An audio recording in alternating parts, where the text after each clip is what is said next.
Welcome back, Brigandine fans.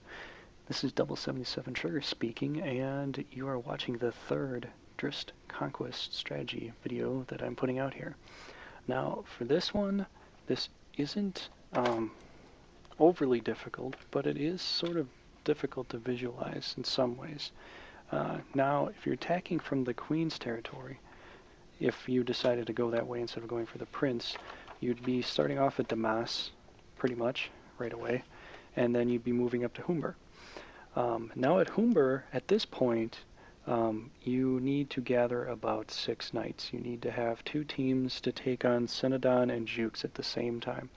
Now you don't have to do it at the same time, but you can. I mean, why not? I mean, if you want to go through and take over these castles and grab some position, might as well. So then you take over Jukes and Cenodon, and now here's kind of the hard part because, well, you have 2 armies, and you don't really want to take out a whole lot of other armies. You don't have a lot of other armies to send up here because you're still defending Tora, Eorsa, and Sequest with other territories. So you want to take both Jukes and Cenodon and attack up to the left. So you want to take Cenodon and attack up to Flogru, and take Jukes and attack up to Cardiff. Now you're going to leave Jukes exposed for a turn, and that's okay. It may not be okay if it's a really bad team you have there, because Lidney could attack you, or Listenos could attack you, but if all goes well, you'll see how this will work. Okay, so now you take over Cardiff and Flogru with your 2 armies. Cenodon went up to Flogru, took that over, and Jukes went up to Cardiff and took that over in the same turn, the same month.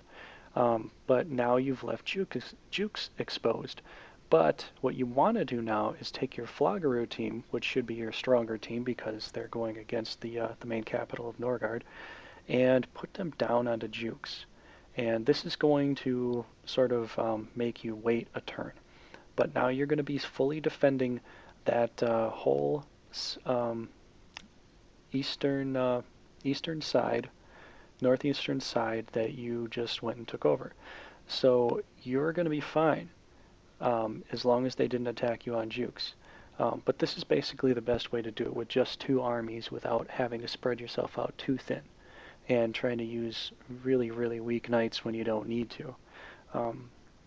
At this point in the game, I don't really feel like taking on extra projects unless you want to beat the game twice over, where you take, 1 army down to nothing and then let them take over everything and come back. But at this point in time, when you're trying to take over things, if you're going after Norgard, it seems like it's difficult, but it can be done.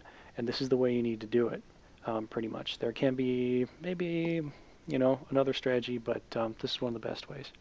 So you moved your team from Flogru down to Jukes. Now Jukes is safe because Lidney won't attack Jukes, and Listenos probably won't either because you probably have Dryst's force there, or a superior force there to take on whatever is coming your way. So now what you want to do is double attack again. You want to take Cardiff and attack Elavrim, and Jukes to attack Listenos, and in one fell swoop you can take over Norgard. That's what you can do. With my gameplay, what happened to me was Norgard went and attacked south again. And you're going to see, an alternate way that you can do this. It's still pretty much the same concept. You're probably going to have to pull a few extra guys out to help you out in Jukes, because now that what happened with my army, I took over Alarim and Listenos, and Vinard's down to just Garul. But Jukes is exposed now, again. Now I need a good army to hold off Jukes, or at least something.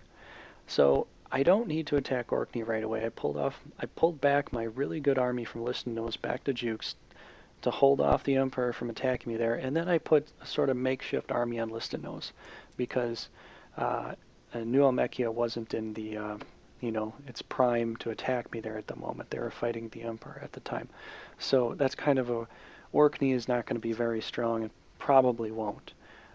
So you can put a makeshift army there on Listenos, and then have Almery attack down to Garul, and that's the end of Vinard.